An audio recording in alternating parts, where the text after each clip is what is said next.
So நீங்க ஒரு இஸ்லாமியரா நாம் தமிழர் கட்சியில இருக்கிறதுக்கான காரணம் என்ன? நான் இந்த நிலத்துல நாம் தமிழர் கட்சி தான் நீங்க சொல்லக்கூடிய RSS பிஜேபியை கடுமையாக எதிர்க்குதுன்னு நான் நம்புறேன். ஏன்னா இன்றைக்கு இவர்கள் நம்பக்கூடிய சிறுபான்மையினருடைய பாதுகாவலர்கள் திமுக அப்படின்னு சொல்லக்கூடிய திமுக களத்துல நின்றதை விட களத்துல இல்லை இன்னும் சொல்லப்போனா சீமானவர்கள் தான் நின்றுருக்காங்க. அதாவது இது வரைக்கும் CAA போராட்ட காலத்துல பேசியதுக்காக யார் மீதும் வழக்கு இல்லை. சீமானவர்கள் மீது தான் தேச துரோக வழக்கு இருக்கு. அவர் தேச துரோகி பட்டம் வாங்கியிருக்காரு இந்த நிலத்துல.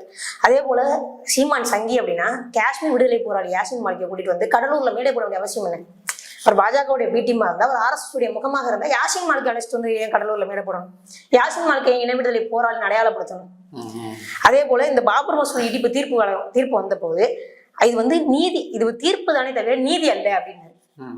அப்போ ஒரு அன்னைக்கு ஸ்டாலின் அவர்களே, MK ஸ்டாலின் அவர்களே, இன்னைக்கு சிறுபான்மையினுடைய பாதுகாவலர்னு சொல்றாங்க இல்லையா, MK ஸ்டாலின் அவர்களே இந்த தீர்ப்பை வந்து வரவேற்போம், இந்தியாவுடைய இறையாண்மையை கருதி இந்தியாவுடைய அமைதியை கருதி நம்ம வந்து வரவேற்போம்னாரு.